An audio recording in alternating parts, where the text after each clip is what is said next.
আপনারা যে পিতলের পাঙ্গাটা দেখতেছেন এটা মূলত দেখতে একেবারে খাঁটি সোনার মতন মনে হলো এটা কিন্তু সোনা না, এটা মূলত হলো কাঁসাক বা একেবারে খাঁটি পিতল যেটা ওটা দিয়ে বানানো হয়।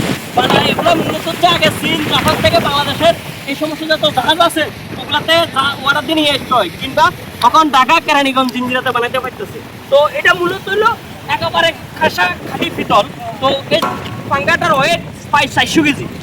400 কেজি ওয়েটের পাঙ্গা এটা সমুদ্রতে ঘুরে। তো এটা পিতল ছাড়া লোহা তামা ওগুলো দিয়ে হয় না, খাঁটি পিতল লাগে। কেননা পাঙ্গাটা যখন ঘুরে এটা পিতল ছাড়া হয় না, পিতলে গরম ওয়েটটা কিংবা শক্তটা এটা এই আর কি ক্ষমতা অনেক বেশি।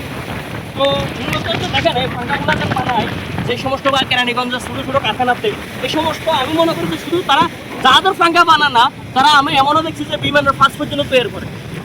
তো এটা অবাক করার বিষয়টা হচ্ছে আগে এই পাঙ্গাটা চীন থেকে জাপান থেকে আনতে অন্তত পক্ষে 20 থেকে 30 লক্ষ টাকা লাগতো, আর এখন বাংলাদেশে বানানোর প্রতিকে এটা প্রায় 6 থেকে 7 লক্ষ টাকা লাগে, বেশি লাগতেছে না।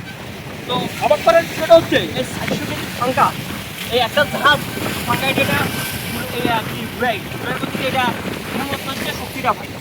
এই দেন অনেক জাহাজ এই রকেটের মতন গতিতে চলে, কিংবা রকেটের মতন গতিতে এটা ঘোরার শক্তিটা হচ্ছে এই পাঙ্গার শেপগুলা, এই শেপগুলা, এই যে শেপগুলা দেখতেছেন এগুলা মূলত পানি ধরে জাহাজটা দ্রুত গতিতে চলে। এই জন্য বাঁকা শেপগুলার জায়গায় যদি এটা যদি এভাবে সোজা করে দেওয়া হয় এটা কিন্তু ঘুরবে, কিংবা মাগার সামনে দিকে জাহাজ আসবে না। এই শেপটা এটার প্রতি ইয়াটা হয় আর কি, এই শেপেরও একটা মেজারমেন্ট আছে। কেননা শেপ এটা যদি একটু যদি এক ইঞ্চি কম বেশি বা বেশ কম হয়, কিংবা জাহাজ পাঙ্গা ঘুরবে কিংবা জাহাজ চলবে না, সামনের দিকে আগাবে না। তো সব মিলিয়ে সব কাজের আসলে এটা একটা নিখুঁত দক্ষতা লাগে, না লাগলে এটা হয় না। তো সেম পাঙ্গার কাজ হলো জাহাজের পাঙ্গার কাজ দিয়ে একেবারে নিখুঁত নর্মাল একেবারে দেখতে একেবারে লাগে দেন খাঁটি সোনার মতন।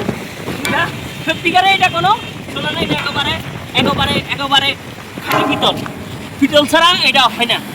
তো এই নিয়ে আপনারা তো আমাদের জাহাজের পুরান পাঙ্গার ভিডিও দেখলেন যে নতুন পাঙ্গার ভিডিও কবে আসবে, তো এই জন্য আজকে এই ভিডিওটা করা। এই হলো নতুন পাঙ্গা যাতে এটা লাগানো হবে।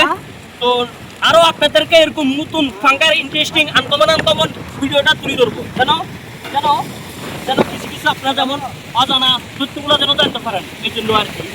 তো দেখ ভিডিওটা এই পর্যন্ত, ভিডিওটা যদি ভালো লাগে অবশ্যই ভিডিওতে একটা লাইক দিবেন, চ্যানেলটা সাবস্ক্রাইব